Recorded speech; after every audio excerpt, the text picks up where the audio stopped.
тиісті меморандумға төтенше жағдайлар.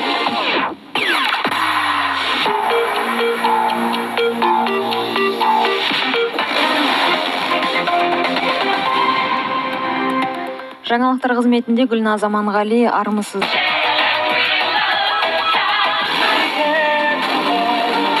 Мәдениет жаңалықтары.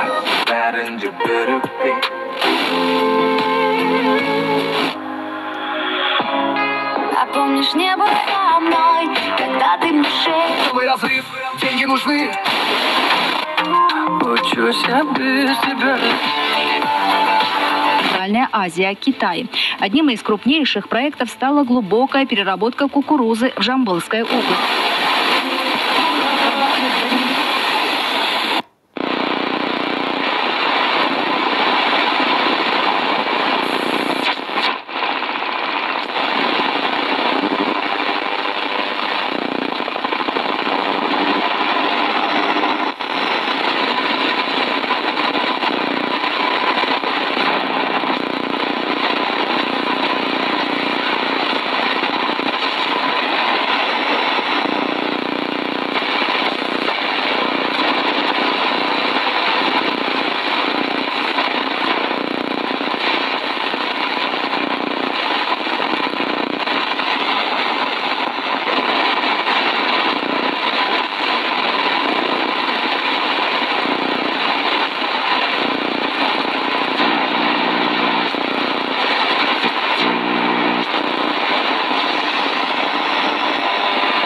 月1号起，按照有关规定实施境外旅客购物离境退税政策。中国驻以色列大使馆17号发布公告，提醒在以中国公民在确保自身安全的前提下，尽快通过陆路边境口岸转道回国或离境。第55届巴黎布尔歇国际航空航天展览会16号在巴黎近郊开幕，众多中国航空领域的明星产品亮相巴黎航展，向全球航空界展示中国的创新实力和重磅成果。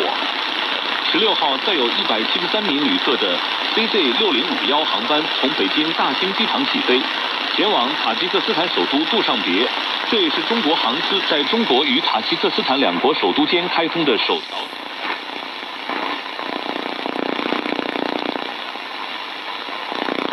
Des transports plus rapides et plus fiables à l'avenir. C'est très efficace et plus facile, je pense, et pas saisonnier. Alex expédie des équipements lourds de la Chine vers l'Asie centrale. Chaque mois, il traite entre 40 et 60 conteneurs, avec un taux de croissance mensuel de 2 à 5%. Beaucoup d'infrastructures sont en cours de construction en Asie centrale, y compris en Ouzbékistan, de sorte que nous visons maintenant à prendre en charge davantage d'opérations logistiques liées à des projets. En 2018, l'autoroute Chine-Kirghizistan-Ouzbékistan a été ouverte ce qui a permis à Alex d'effectuer ses transports de manière plus pratique.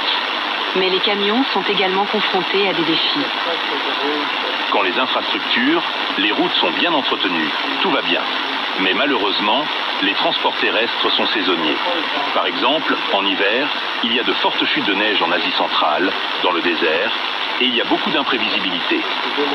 La construction du chemin de fer Chine-Kirghizistan-Ouzbékistan a débuté cette année. Le projet achevé devrait permettre de raccourcir le temps de transit. Le chemin de fer apporte une certitude, la stabilité. Peu importe qu'il pleuve ou qu'il neige. Il ne s'arrête pas, il va de A à B sans problème. La construction du chemin de fer ne stimulera pas seulement le commerce entre la Chine, le Kirghizistan et l'Ouzbékistan, elle facilitera également le transport de marchandises vers les 3 autres pays d'Asie centrale. En 2024, les échanges commerciaux entre la Chine et les pays d'Asie centrale ont atteint 94,8 milliards de dollars, soit une augmentation de 6% d'une année sur l'autre. De grandes quantités de marchandises sont expédiées chaque jour entre les deux parties. Bien que le chemin de fer doive être achevé dans 6 ans, le projet à long terme d'Alex de rester en Chine ne rendra pas ce temps d'attente si long ou si difficile. Je vois mon avenir ici pour les 10, 15, 20 prochaines années au moins, et peut-être que nous ferons de l'entreprise une société force, que nous la rendrons publique très bientôt. Oui, c'est le plan.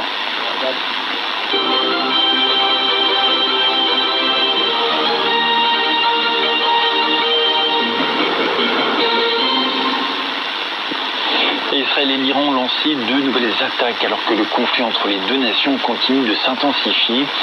L'État hébreu fait état de 13 morts depuis le début du conflit. Des sirènes d'alerte aérienne ont été déclenchées ce lundi matin dans plusieurs régions d'Israël, ainsi que dans le plateau du Golan occupé. L'Iran aurait lancé une trentaine de missiles, la plupart ayant été interceptés par les systèmes de défense aérienne israéliens. Des fragments de missiles ont endommagé des bâtiments et provoqué des incendies. Israël indique que son armée de l'air a lancé de nouvelles frappes dans l'ouest de l'Iran.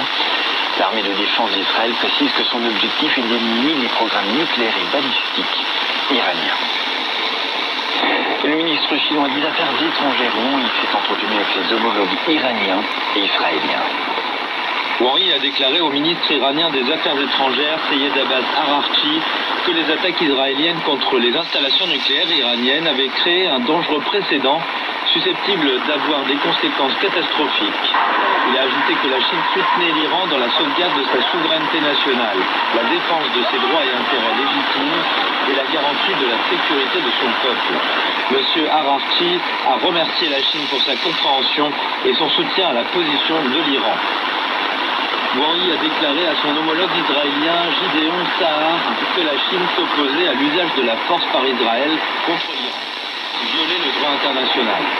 Il a ajouté que la priorité immédiate était d'éviter l'escalade du conflit et d'empêcher la région de sombrer dans une tourmente encore plus grande. Wang Yi a également informé M. Sa'ar de sa conversation téléphonique avec M. Ararchi. Il a déclaré qu'il existait encore une marge pour une solution diplomatique à la question nucléaire iranienne, car les options militaires ne pouvaient pas garantir une paix durable. La Chine exhorte Israël et l'Iran à résoudre leurs différends par le dialogue, tout en recherchant une coexistence pacifique. Wang Yi a déclaré que la Chine était disposée à jouer un rôle constructif pour soutenir ses efforts. Et les enquêteurs indiens ont récupéré la seconde boîte noire du vol Air India qui s'est écrasé dans la ville d'Ahmedabad. D'après les autorités, il s'agit de l'enregistreur de conversation du poste de pilotage. Vendredi, elles avaient déjà récupéré l'enregistreur de données techniques du vol. Le Boeing 787-8 Dreamliner à destination de Londres s'est écrasé jeudi dernier dans une zone résidentielle quelques instants après son décollage. 279 personnes à bord et au sol ont été tuées. Un seul passager a survécu. Les autorités ont ouvert une enquête. Les États-Unis mènent